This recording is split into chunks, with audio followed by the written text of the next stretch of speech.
నర్సీపట్నం రాజకీయాల్లో ఉద్దండుడు లాంటి అయ్యన్న పాత్రను ఓడించి వైసీపీ జెండా ఎగరేసినటువంటి నర్సీపట్నం సిట్టింగ్ ఎమ్మెల్యే ఉమాశంకర్ గణేష్ గారు ప్రస్తుతం అంతా ఉన్నారు. సార్ నమస్తే. నమస్తే sir, already election campaign start చేసినట్లున్నారు. ఒక విధంగా చెప్పాలంటే మీ నాయకుడు ఇప్పటికే సిద్ధం అంటూ సీఎం జగన్ గారు స్టార్ట్ చేసి ఎక్కడికెక్కడ ప్రచారాలు మొదలుపెట్టారు. ఎట్లా ఉంది, ఏం చెప్తారు? సార్ ఇది బ్రహ్మాండంగా ఉంది సార్. మీకు ఇప్పుడే మీరు అన్నారే అయ్యన్న పాత్రుడు వద్దండని, అది పూర్వం ఎప్పుడో ఉండేది. 2014తో పోయింది సార్. ఎందుకంటే 2014లోనే మేము 2000 ఓట్లతో ఓడిపోయాం. కేవలం ఒక 1000-1100 ఓట్లు అటు ఇటు అయితే అయ్యేవాళ్ళం. 25,000 మెజార్టీతో 2019లో వచ్చాం. అంటే అది అయిపోయింది, ఆయన చరిత్ర అయిపోయింది. ఎందుకంటే చూశారు చాలామంది, 30 సంవత్సరాలు చూశారు. కొత్త నాయకత్వం కావాలి, ముఖ్యంగా జగన్మోహన్ రెడ్డి గారిని దృష్టిలో పెట్టుకొని జగన్మోహన్ రెడ్డి గారి మీద నమ్మకం ఉంది ప్రజలందరికీ కూడా. ఆయన మాట ఇచ్చారంటే తప్పని నమ్మకంతో మమ్మల్ని అందరూ కూడా గెలిపిస్తున్నారు. రేపు జరగబోయే ఎన్నికల్లో కూడా సుమారుగా మొన్న 25,000తో గెలిచాం. ఈ నియోజకవర్గాలందరూ 30,000 మెజార్టీతో గెలిపించడానికి సిద్ధంగా ఉన్నారు సార్. మీరేమో ఆయన పని అయిపోయింది అని అయ్యన్న పాత్ర గారి గురించి చాలా సింపుల్గా చెప్తున్నాడు. నేను అవకాశం ఇస్తే రాజకీయాల్లోకి వచ్చినాడు, నాకు శిష్యుళ్ళు అంటాడు, వాళ్ళు చేసింది ఏముంది అని అయ్యన్న పాత్రుడు అంటున్నారు. ఏం చెప్తారు? అంటే ఆయన ఏంటంటే సార్, ఇప్పుడు ఆయన చేయలేని పనులను కూడా మేము చేసాం. 2014 నుంచి 2019 వరకు కూడా ముఖ్యమంత్రిగా ఉండి, అదే మన మంత్రిగా ఉండి, రాష్ట్రానికి మంత్రిగా ఉండి చేయలేని పనులు ముఖ్యంగా 2-3 విషయాలు చెప్పాలి మీకు. ఒకటేంటంటే ఆయన టైంలో మా మున్సిపల్ ట్యాక్స్లు సార్, నర్సీపట్నం మున్సిపల్ ట్యాక్స్ సుమారుగా 65,000 జనం ఉంది నర్సీపట్నంలో. నర్సీపట్నం గ్రేడ్ 3 మున్సిపాలిటీ, పక్కనే ఉన్న ఎలమంచిలి కూడా గ్రేడ్ 3 మున్సిపాలిటీ. దానికంటే 20 రెట్లు మాకు పనులు ఎక్కువ చేశారు. అంటే తగ్గించే అధికారం అవకాశం ప్రభుత్వానికి ఉన్నప్పటికీ కూడా తగ్గించలేకపోయాడు ఒక మంత్రిగా ఉండి. కానీ ముఖ్యమంత్రి గారిని ఆ రోజు 2019 ఎన్నికలు మన ప్రచారానికి వచ్చినప్పుడు నర్సీపట్నం అదే సమస్య చెప్పాను. అన్న ఇక్కడ ఈ సమస్య ఉంది, మీరు ఇది మంత్రిగా ఉండి కూడా తగ్గించలేకపోతే మీరు చేయాలని చెప్పాను. ముఖ్యమంత్రి అయిన సంవత్సరంలోనే 25% ఇంటి పనులు తగ్గించారు. అంటే 65,000 జనాభాను అందరం కూడా మేము చేసాం. అంటే ఆయన చేయలేని పని మేము చేసాం. మీరేమో చేయలేని పని, అయ్యన్న పాత్ర చేయలేని పని మేము చేసామని చెప్తున్నారు. ఇప్పటి వరకు 5 సంవత్సరాల్లో గణేష్ అటు నర్సీపట్నం నియోజకవర్గం మీద ఏం చేస్తాడో చెప్పండి. ఒక్క రోడ్డు వేసింది లేదు, ఒక్క సంక్షేమ పథకాల మీద అని చెప్తున్నారు, ఎట్లాంటి అభివృద్ధి లేదు. ఇవన్నీ మేము వేసిన వాటి మీద వాళ్ళు తిరుగుతున్నారనే విమర్శ చేస్తున్నారు. సార్ ఇప్పుడు నర్సీపట్నం చూద్దాం సార్. ఇప్పుడు ఈరోజు ఏ వార్డుకి వెళ్ళినా సరే బ్రహ్మాండంగా జీజీఎంపీ నిధులు, బ్రహ్మాండ గడప గడప మన ప్రభుత్వం కార్యక్రమంలో నిధులు. ముఖ్యమంత్రి గారేమో ప్రతి సచివాలయానికి కూడా 20 లక్షల రూపాయలు ఇచ్చారు. కేవలం నర్సీపట్నం మున్సిపాలిటీకి సంబంధించి 17 సచివాలయాలు 50 లక్షలు, మొత్తం 50 లక్షలు ఇచ్చారండి. ఈరోజు బ్రహ్మాండంగా మన వార్డులో నర్సీపట్నం మెయిన్ ఏదైతే ఉందో ఆ వార్డుకి వెళ్తే బ్రహ్మాండంగా పనులు జరుగుతున్నాయి. ఈరోజు మీరన్నా వెళ్ళండి, ప్రతి ఒక్కరు కూడా ఎప్పుడో 30 సంవత్సరాల నుంచి కూడా ఆయన బాధుడు ఉన్నాడు, చేయలేకపోతున్నాడు, మీరు చేస్తున్నారని చెప్పి అందరూ ఉంటే ఎంతో హ్యాపీగా ఉంది. ఎందుకంటే ఒక నమ్మకం ఒకటి ఉంది. దానికి తోడు అంటే కేవలం ఒక సంక్షేమ పథకాలే కాకుండా అభివృద్ధిలో కూడా మేము ముందుగా ఉన్నాం సార్. అంటే ఇక్కడ మీరే చెప్తున్నారు, నేను ఒక్క మాట అన్నా ఇది సమస్య అని చెప్పగానే సీఎం గారు, అంటే అప్పుడు ప్రతిపక్షంలో ఉన్నా కూడా సీఎం అవ్వగానే మా సమస్యను పరిష్కరించారని.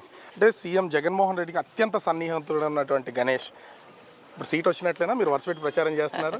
ఎందుకంటే ఇప్పటికే సీట్లు మార్పులు అనేది జరుగుతుంది. సీట్ అనేది అసలు లేక దాని టాపిక్ లేదు ఇక్కడ నర్సీపట్నం, అసలు దాని గురించి లేదు. ఇంకా అంటే మీరు కూడా ఎంక్వైరీ చేయండి. అసలు మాకు ఆలోచన కూడా లేదు. అంటే ఆలోచన అంటే అసలు ఆ టెన్షన్ ఎవరికి లేదు ఇక్కడ. అంటే ఎందుకు అనుకోవాలి, ఒక పక్క నుంచి చాలా మార్పులు చేర్పులు జరుగుతున్నాయి, ఇప్పటికే 4 లిస్టులు వచ్చాయి కాబట్టి నాకు ఆ పేరు లేదు ఇప్పటివరకు. ఫస్ట్ ఏం చెప్తున్నా సరే, మేము నమ్మకంగా ఉన్నాం అంటే అందరూ ఉన్నారు నమ్మకంగా. ఇక్కడ ప్రతి ఒక్కరితో కూడా రోజు కూడా అందరితో ఉంటాం, టచ్లో ఉంటాం. ఒక ఎమ్మెల్యేని కాకుండా ఆ ఇంట్లో ఒక సభ్యుడిగా మేము అందరూ ఉంటాం. దానివల్ల ఒక నమ్మకం ఉంది, జగన్మోహన్ గారి మీద నాకు నమ్మకం ఉంది. ఈ నియోజకవర్గ ప్రజలందరూ కూడా నమ్మకం. దాని మీద మాకు అసలు ఎక్కడ మా నియోజకవర్గ కాంట్రవర్సీ కానీ ఏమీ లేవు.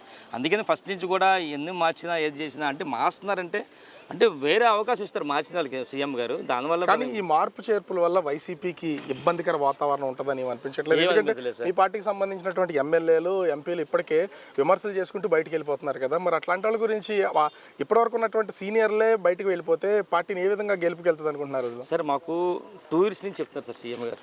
2 సంవత్సరాల నుంచి కూడా గడప గడపకు వెళ్ళండి, తిరగండి, మీకు 6 నెలల ముందు మేము ఎంక్వైరీ చేస్తాం, అందులో వస్తాను ఇస్తామని చెప్పి 2 సంవత్సరాల నుంచి చెప్పుకొస్తున్నారు.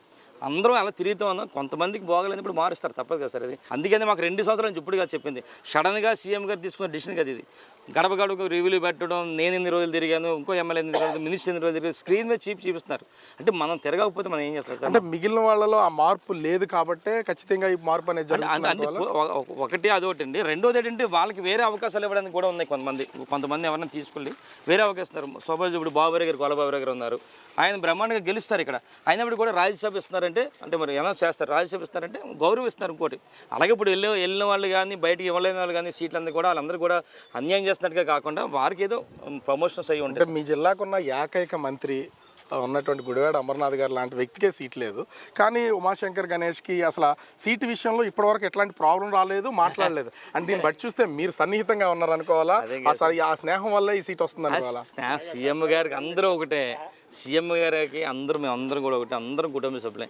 అంటే మాకు నమ్మకం ఉంది ఇక్కడ ప్రతిదీ కాంట్రవర్సీస్ ఉండో ఏముండో, రోజు నిత్యం ప్రజలతో ఉంటాం, ఏదైనా సరే కూర్చొని మాట్లాడు. మా నాయకులు ఎవరు వచ్చినా సరే ఇంట్లో కూర్చుంటాం, అసుకేస్తాం, బయటికి వెళ్తాం, అంటే ఒక సామాన్యుడిగా ఉంటాం మేము అందరం కూడా.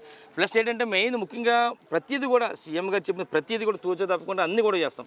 ఆయన నెల రోజులు చేయమన్నారంటే 2 నెలలు చేస్తాం. అంటే ప్రతిదీ కూడా వర్క్లో కూడా మేము లీనమై ఉంటాం. ఇంకా మాకు ఎక్కడ ఇంకే పని లేదు, ఓన్లీ ప్రజలతో ఏదో చేయాలి, నాయకుల ద్వారా వెళ్ళాలనేది ఉంది, ఒకే తప్పన. మీ సీఎంని ఒక సైకో సీఎం, ఈ సీఎంని ఈసారి ఖచ్చితంగా దించి తీరుతాం అనేది అయ్యన్న పాత్రుడు చేస్తున్నటువంటి విమర్శ. వాడెవడు ఒక సైకో, వాడి మాటలు ఎవడంటారు, ఇదే ఆయన నోటి నుండి వస్తున్నది. ఏం చెప్తారు? నేను చెప్తాను సార్, 2014 నుంచి 2019 కూడా అధికారులు ఉండే టీడీపీ వాళ్ళందరూ కూడా ఎన్నో లక్షల కోట్ల రూపాయలు సంబంధించారు. అందులో ముఖ్యంగా ఆయన పది ఈ తట్టుకోలేకపోతున్నాడు. ఆయన మతి భ్రమించి మతిలేని మాట్లాడుతున్నాడు. అసలు ఈరోజు ఈ రాష్ట్రాన్ని ఆనాడు తెలుగుదేశం ప్రభుత్వంలో దోచుకున్న దోపిడీ దొంగలు ఎవరు ఉన్నారంటే అయ్యింది పది చంద్రబాబు నాయుడు. వీళ్ళే సైకోళ్ళు. అంటే వీళ్ళ వల్ల మొత్తం రాష్ట్ర నాశనం అయిపోయింది. అది అంతే తప్ప అంటే వీళ్ళకి ఎలాగా పదవి లేదు, ఇంకా మళ్ళీ రేపు రాబోయే రోజులు కూడా మన కనుమరు అయిపోయారు వీళ్ళందరూ కూడా, ఇంక రారు అని బాధతోని ఇంకా ఇలా ఈ విధంగా ఆరోపణ చేస్తున్నారు. కానీ ఏముండదు సార్. మీరేమో అయ్యన్న పాత్రుడు లక్షల కోట్ల రూపాయలు అధికారులు ఉన్నటువంటి టీడీపీ అధికారులు ఉన్న వాళ్ళందరూ దోచుకున్నారంట. అయ్యన్న పాత్రుడు కూడా చేస్తున్నటువంటి విమర్శ, పార్టీకి సంబంధించిన వాళ్ళు చేస్తున్న విమర్శ, ఉమాశంకర్ గణేష్ నియోజకవర్గంలో ఉన్నటువంటి పనులు మాత్రమే చేస్తున్నాడు, అనుచర వర్గంతో భూ కబ్జాలు చేస్తున్నాడని విమర్శ సార్. ఎక్కడే సార్ ఎంక్వైరీ చేసుకున్నాను సార్, ఆయనది మాది ఎంక్వైరీ పెట్టండి. కొన్ని 100 ఎకరాలు వస్తాయి బయటికి, బినామీలు ఎన్ని కూడా అన్నీ వస్తాయి. మాది బినామీలు కానీ మా పార్టీ నాయకులు కానీ ఏమి ఉండదు, అంతా క్లీన్గా ఉన్నారు మా వాళ్ళందరూ కూడా. చర్చకి రమ్మని వస్తాం, లేదా ఎంక్వైరీ చేయమని చేద్దాం, రెడీగా సార్. ఉమాశంకర్ గణేష్ కేవలం మండలానికి మెయిన్ ఊళ్ళల్లో తనకు సంబంధించినటువంటి అనుచరులను పెట్టుకున్నారు, వాళ్ళే ఈ కార్యక్రమం అంతా చేస్తున్నారు, స్వయంగా చేస్తున్నటువంటి విమర్శ. ఇది మాకు తెలిసిందో మేము చెప్పేదో కాదు. నేను అంటుంది అదే, వాళ్ళు చర్చ పెట్టమండి, లేదంటే ఎంక్వైరీ పెట్టమండి. మాది ఎంక్వైరీ లిస్టుకి ఈ ఊళ్ళో ఇది, ఈ ఊళ్ళో ఇది, ఈ ఊళ్ళో ఇది పెట్టండి, మేము చెప్తాం. 2 ఎంక్వైరీ చేయండి, మీకే తెలుస్తుంది. అసలు ఎక్కడ కూడా మాది ఎక్కడ మస్తలేదు. మెయిన్ ఏంటంటే ఆయన టెన్షన్ ఏంటంటే మా మీద ఎక్కడ మస్తలు లేవు, దానివల్ల ఒక టెన్షన్ పడిపోతున్నాడు. ఎట్టి బస్సులు కూడా రేపు జరగబోయే ఎన్నికలు 30,000తో గెలుస్తాం. సీఎం జగన్మోహన్ రెడ్డిని కేవలం సైకో అంటున్నాడు, ప్రతిదానికి విమర్శలు దారుణంగా చేస్తున్నాడు. దీన్ని భయపెట్టడం కోసమే అతని ఇంటిని కూల్చే ప్రయత్నం చేశారు. ఇది కక్ష ధోరణి అనేది ఒక తీవ్రమైనటువంటి విమర్శ ఉంది. అన్ని వేల మంది పోలీసులను తీసుకొచ్చి చిన్న గోడ కూల్చడానికి రావాలనేది ఏం చెప్తారు దీని మీద? అసలు ఏం లేదు సార్. అంటే ఇప్పుడు ఆయన ఏదో ఈయన చూసి భయపడతానని చెప్పి బిల్డప్ చేస్తాను, కానీ ఈయనంటే అసలు జగన్మోహన్ గారిది ఇది ఏమాత్రం ఈయన. ఇలాంటి వాళ్ళు కొన్ని 100 మంది రాయలసీమలో ఉన్నారు సార్, పెద్ద పెద్ద నాయకులు టీడీపీలో. ఈయన ఎందుకు ఆ బచ్చ ఆయన నిజంగా చెప్పాలంటే పెద్ద పెద్ద లీడర్స్ ఉన్నారు, వాళ్ళే కాముగా ఉంటున్నారంటే దానికి తెలుసు, జగన్మోహన్ గారి సంగతి తెలుసు. ఎందుకంటే ఈయనతో ఎందుకు ఉండడం అని. ఈయన ఏదో పేలుతూ ఉంటాడు, ఆ పేలుతో చూసి ఏదో పెద్ద బిల్డప్ ఇచ్చుకుంటాడు. కానీ అంటే కేవలం ఏంటంటే పేలడానికి కారణం ఏంటంటే వెనకాల ఉన్న క్యాడర్ బయటకు పోకుండా ఏదో ఒకటి వాగుతున్నాడు తప్ప. అంటే మెయిన్ ముఖ్యంగా ఆయన పేలడానికి కూడా కారణం ఏంటంటే ఆయనకి ఎంపీ సీట్ ఒకటి కావాలి. ఇంట్లో ఎంపీ సీట్ కావాలంటే చంద్రబాబు నాయుడు గారు మెప్పు పొందాలంటే ఏదో ఒకటి తిట్టాలి జగన్మోహన్ గారిని. ఆ విధంగా తిడుతున్నాడు. మరి ఎంపీ సీట్ వస్తుందని గురించి మరి వస్తుందా లేదు మీకే తెలియాలి, మాకు తెలియదు. కానీ ఇన్ని వేల మంది పోలీసులను తీసుకొచ్చి ఒక ఇంటిని కూలదోసి అర్ధరాత్రుల్లో చేయడం, ఇది కేవలం ఎమ్మెల్యే, స్థానికంగా ఉన్నటువంటి ఎమ్మెల్యే చెప్పడం వల్లే సీఎం ఇలాంటి చర్యలు తీసుకున్నారు. అంటే మీకు రాజకీయంగా సహాయం అందించి మిమ్మల్ని రాజకీయాల్లో ముందుకు తీసుకొచ్చి పదవులు ఇచ్చినటువంటి నాలాంటి వాడికి ఇలా చేశాడు, సామాన్యులకి ఎందుకు చేయడు, ఇదే అనమాట. అసలు ఎవడో ఇచ్చింది కాదు సార్ ఇది. ఈరోజు మేము ఎమ్మెల్యే ఏంటంటే ఆ దేవుడి దయ వల్ల, జగన్మోహన్ గారి దయ వల్ల, ఈ నర్సీపట్నం నియోజకవర్గ ప్రజల దయ వల్ల అయ్యాను, అంతేగాని ఎవరో భిక్ష పెడితే వచ్చేది కాదు ఇదంతా కూడా. అలాగే గోడ కూల్చారంటే ఎందుకు కూల్చారు సార్ వాళ్ళు? కేవలం అక్కడ ఇరిగేషన్ సంబంధించిన ఆక్రమణ చేసుకున్నాడు, అది సుప్రీంకోర్టు గైడ్లైన్స్ ఉన్నాయి. ఎవడు ఆక్రమించుకున్నా సరే ఆడు మంత్రి ఇంకోడా పాత చేశాడు అనేది కాదు, ఎవరైనా సరే చేస్తారు, ఆ పనులు చేసుకున్నారు తప్ప ఇందులో ఎక్కడ మన కాంట్రవర్సీ కానీ ఎక్కడ ఆయన ఏదో ఇబ్బంది పడాలని కానీ ఏమీ ఆలోచన లేదు సార్. అంటే ఆయన భయపెట్టడానికి అయితే కాదు, ఈ నియోజకవర్గంలో ఆయన భయపెట్టడానికి గోల్ లేదు సార్, ఆయన భయపెట్టడానికి అసలు ఏం లేదు. అసలు ఆయన గురించి అసలు మేము మాట్లాడము. అంటే కేవలం కొడుకుని ఎంపీ చేయడానికి, విజయన్ రాజకీయాల్లోకి గొప్పగా తీసుకురావడానికి అయ్యన్న పాత్రుడు చేస్తున్నటువంటి స్ట్రాటజీ వైసీపీ మీద విమర్శలు అనుకోవాలా? అంతే సార్. ఆయన కేవలం ఆయనకి ఎంపీ సీట్ కావాలి, ఎమ్మెల్యే సీట్ కావాలి.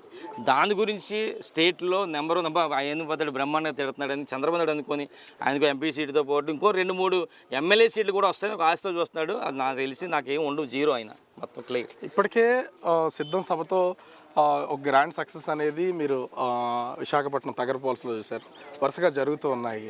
ఎలా ఉండబోతుంది మీ పార్టీకి సంబంధించి? సార్ ఇప్పటికే మేమందరం కూడా బ్రహ్మాండంగా మా నాయకులు కానీ పార్టీ కార్యకర్తలు కానీ బ్రహ్మాండంగా పనిచేస్తారు.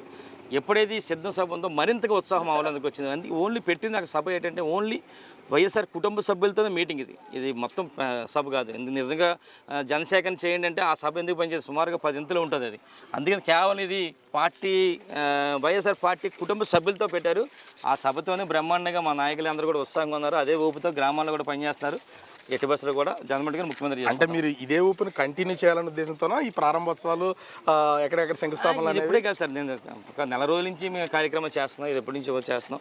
అంటే సీఎం గారు మాకు ఇక్కడ మన మెడికల్ కాలేజ్ కూడా ఇచ్చారు. హ్యాపీగా ఇదే మండలంలో సుమారుగా 500 కోట్ల రూపాయలతో మెడికల్ కాలేజ్ ఇచ్చారు.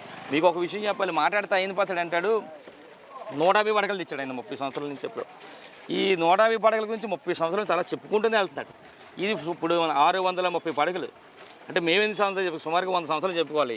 ఆయన తెచ్చి 150కి 30 సంవత్సరాలు చెప్తాడు, మేము 630 పడకలు. మీరేమో ఇంత ధీమాగా ఈసారి గెలుపు మాదే, సీటు మాదే, అధికారం మాదే అని చెప్తున్నారు. మీకు ఇంటర్నల్గా కూడా లోకల్ పాలిటిక్స్ అనేవి ఉన్నాయి. సన్యాసి పాత్రుడు మీ పార్టీలో ఉన్నటువంటి నాయకుడు ఆయన కూడా వైసీపీ నుంచి నర్సీపట్నం టికెట్కి చాలా తీవ్రంగా ట్రై చేస్తున్నాడు అనేది. అంటే మీకే వర్గపోరు ఉన్నప్పుడు మీ విజయాన్ని ఎలా అంచనా? వర్గాలు లేవు, పోరులు లేవు ఇక్కడ. కేవలం ఒకటే జగన్మోహన్ గారి నాయకత్వంలో మేము అందరం పనిచేస్తాం. టికెట్ కూడా అనేది అసలు టికెట్ కాంట్రవర్సీ లేదు, మాకేం లేదు, అంత క్లియర్గా ఉన్నాం సార్. హ్యాపీగా మళ్ళీ మీరు గెలిచిన తర్వాత 30,000తో గెలుస్తాం, మళ్ళీ మీరు రావాలి కంపల్సరీ. అంటే ఫైనల్గా ఒకటి ఇప్పుడు ఇంత ధీమాగా చెప్తున్నారు, ఈసారి అధికారం మాదే అని చెప్తున్నారు. చాలా సింపుల్ క్వశ్చన్, ఇప్పటికీ మీ పార్టీకి సంబంధించినటువంటి వైఎస్ జగన్మోహన్ రెడ్డి గారి చెల్లెలు షర్మిల గారు కాంగ్రెస్లోకి వెళ్ళారు. ఇప్పుడు ఆవిడ వరుసగా విమర్శలు చేస్తూ ఒక పక్క నుంచి ప్రచారం చేస్తుంది. ఆమె రాక వల్ల మీ పార్టీకి ఏమైనా ఇబ్బంది ఉందా? సార్ మాకు ఏ అసలు ఇబ్బంది లేదు సార్. మీరు వీళ్ళు కాదు కదా, బీజేపీ, జనసేన, ఇంకా రకరకాల టీడీపీ, కాంగ్రెస్ అన్నీ ఏకమైనా సరే మా నాయకుడిని ఏమీ చేయలేరు సార్.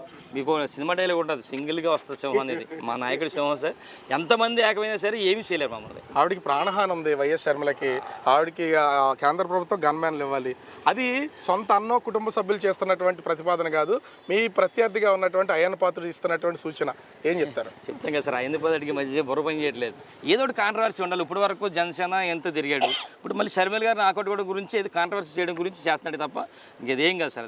అదేం లేదు. అంటే మీ వైసీపీకి కానీ లేకపోతే మీకు సంబంధించి లోకల్గా కానీ ఒకవేళ షర్మిల గారు సంబంధించి వాళ్ళ పోటీ చేయనటువంటి ప్లేసెస్లో మీలాంటి వ్యక్తులను ఓడించడానికి ప్రతిపక్షంలో ఉన్నటువంటి వాళ్ళకి ఒకవేళ మద్దతు ఇచ్చే పరిస్థితులు ఏమన్నా ఉండే అవకాశం ఉందంటారు? ఎవరు నేను చెప్తాను కదా సార్, రాష్ట్రాలు కాదు మన నియోజకవర్గాలు కాదు, ఎన్ని పార్టీ లేకపోయినా సరే ఎవరు ఏమి చేయలేరు. మన జగన్మోహన్ రెడ్డి గారు ఫోటో పెట్టుకుని వెళ్తున్నాం.